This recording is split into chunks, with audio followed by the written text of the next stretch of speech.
Sebelum kita simak pembahasannya lebih lanjut, jika kalian suka dengan video ini silahkan klik tombol subscribe dan juga loncengnya, supaya kalian selalu mendapatkan notifikasi untuk video menarik berikutnya. Budayakan menyimak sampai selesai, supaya kalian tidak salah kaprah dalam menyikapi pembahasan ini. Ucapan Syekh Siti Jenar, inilah yang menurut para wali songo teramat berbahaya untuk diterapkan ke rakyat yang baru saja masuk Islam dan masih butuh pengajaran yang ringan-ringan dahulu. Rasanya belum tepat untuk diberikan pemahaman tarekat. Para wali bisa saja menjelaskan soal makna hakikat, tapi saatnya belum tepat pada saat rakyat masih baru mengenal Islam. Kalau menurut Syekh bagaimana? Begini, untuk menemui dan merasakan surga dan neraka, maka seseorang tidak harus menunggu sampai mati atau sampai datangnya kiamat. Di dunia ini saja kita sudah dapat merasakan surga dan siksa neraka. Karena sesungguhnya surga dan neraka itu berada di dalam jiwa kalian, berada di dalam jiwa setiap manusia yang bernapas. Jika jiwa manusia telah berisi dari gangguan hawa nafsu dan dapat menyatu dengan Gusti Allah, maka di dunia ini ia akan merasakan suatu nikmat surga.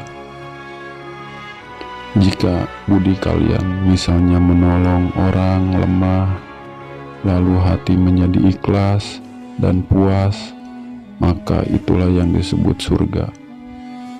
Sedangkan neraka perwujudannya adalah jika hawa nafsu telah menguasai diri seseorang, kemudian jiwanya meronta dan merasa bersalah, maka dia tentu tersiksa. Ia tidak bisa tidur, gelisah pikirannya, sedih dan bermacam-macam merasa tak enak. Itulah yang dinamakan neraka. Jadi surga dan neraka di akhirat tidak berlaku. Maksud kami tidak ada. Surga dan neraka di hari kiamat, di akhirat kelak, sudah diterangkan dalam Al-Quran. Itu perkara gaib dan erat kaitannya dengan iman kalian. Kalian harus meyakininya. Untuk apa meyakini? Bukankah jika di dunia berbudi baik dan beriman kepada Allah sudah merasakan surga? Sedangkan surga dan neraka di akhirat hanyalah bersifat menakut-nakuti manusia agar tidak berbuat buruk. Pendapatmu memang cerdas dan kritis, namun kalian tidak usah mempertanyakan apakah kelak di akhirat ada surga dan neraka. Itu urusan Gusti Allah. Kalian harus meyakini, karena meyakini hari akhir merupakan rukun iman. Sekali lagi, untuk mendapatkan surga pun kalian tak perlu menunggu datangnya hari akhir. Meskipun seseorang sembahyang 1000 kali setiap hari, toh akhirnya mati juga. Walaupun badanmu kau tutupi dengan kain sorban dan jubah, namun akhirnya menjadi debu juga. Maka jiwalah yang paling penting. Jika keadaan jiwa seperti Tuhan, maka surga akan didapatkannya. Kenikmatan luar biasa akan dirasakan. Wahai Syekh, sesungguhnya yang menjadi pikiranku adalah sebelum ada dunia ini, apakah sudah ada dunia lainnya? Atau setelah kiamat? Sebelum dunia ada, apakah ada dunia lain? Itu hanya Allah yang tahu. Tetapi sekarang kita berada di dalam dunia ini, menempati ruang dan waktu Dunia ini asalnya adalah baru, kemudian mengalami kerusakan dan kelak akhirnya menjadi hancur, lenyap, tak berharga. Setelah kiamat, apakah Tuhan membuat dunia baru untuk kedua kalinya? Tidak. Wahai Syekh, kalau begitu dunia erat kaitannya dengan raga kita, sedangkan jiwa erat kaitannya dengan alam akhirat. Benar, dunia itu erat kaitannya dengan raga. Raga mempunyai sifat seperti alam semesta yang semula baru kemudian rusak, sedangkan jiwa tidak akan mengenal kerusakan, karena jiwa merupakan penjelmaan zat Allah. Ketahuilah bahwa raga adalah barang pinjaman yang suatu saat akan diminta oleh pemiliknya.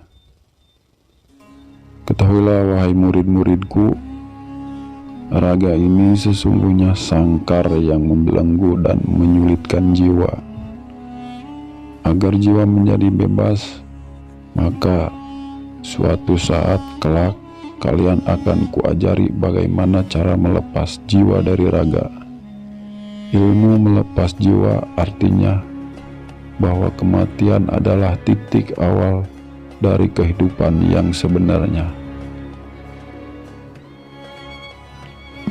Jika seseorang raganya mati, maka jiwanya menjadi merdeka, bebas, dan tidak terkungkung lagi, sebab raga berhubungan erat dengan alam semesta, sedangkan jiwa berhubungan erat dengan zat Tuhan. Selamanya jiwa tak akan bisa mati atau rusak. Apakah yang dimaksud jalan kehidupan, wahai Syekh?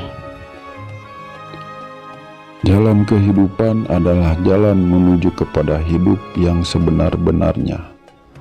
Setelah engkau mengalami kematian, jika seseorang bayi lahir, maka bukanlah awal kehidupan, namun merupakan awal kehidupan palsu seperti yang kalian rasakan saat ini. Inilah yang sesungguhnya kematian sejati. Jika demikian, badan ini tidak bisa merasakan kehidupan yang sebenar-benarnya. Ya, tidak bisa. Kehidupan sejati tidak dapat dirasakan oleh raga. Karena jika raga mati, akan tetapi dapat dirasakan oleh jiwa. Membusuk. Bagaimana jika sekarang ini seseorang berbuat dosa? Apakah jiwanya ikut bertanggung jawab, sedangkan yang melakukan dosanya adalah raga? Tetap ikut bertanggung jawab, karena jiwa yang menyatu ke dalam raga tidak bisa mencegah hawa nafsunya serta akal yang suka berbuat buruk. Maaf, saya belum paham, Syekh. Ketahuilah, setiap orang yang lahir di dunia ini, maka jiwanya menyatu dengan akal. Selain akal, dalam diri manusia juga ada hawa nafsu. Ketika seseorang berbuat buruk, berarti raganya didorong dan dipengaruhi oleh hawa nafsu dan akalnya. Akal dan nafsu memang suka berbuat buruk. Apabila jiwa mencegah melalui hati nuraninya, maka raga tidak akan berbuat buruk. Akan tetapi, jika jiwa membiarkannya, maka raga tetap melakukannya. Karena itu, bagaimanapun juga jiwalah yang akan mempertanggungjawabkan perbuatan baik dan buruk raganya. Tadi saya mengatakan jiwa adalah penjelmaan zat Tuhan. Mengapa kadang-kadang jiwa mau mencegah dan kadang membiarkannya? Perlu kalian semua ingat bahwa di dalam raga ini terdapat nafsu-nafsu. Jika nafsu kuat menguasai, maka jiwa menjadi terbelenggu. Karena itulah mengapa aku katakan bahwa kehidupan sekarang ini adalah kematian, sedangkan setelah ajal merupakan awal kehidupan. Sesudah kematian, maka seseorang akan mencapai kebebasan jiwanya. Ajaran Siti Jenar memang agak beda dengan ajaran para wali songo. Siti Jenar mengajarkan bahwa Tuhan adalah zat yang mendasari adanya manusia, hewan, tumbuhan, dan segala yang ada. Keberadaan segala di dunia ini tergantung pada adanya zat. Tanpa ada zat yang maha kuasa, maka mustahil sesuatu yang wujud itu ada. Ajaran ini tidak pernah disampaikan oleh para wali songo. Mereka menyadari bahwa umatnya masih terlalu awam terhadap Islam, sehingga memberi materi yang ringan dan praktis saja. Wallahu a'lam bishawab.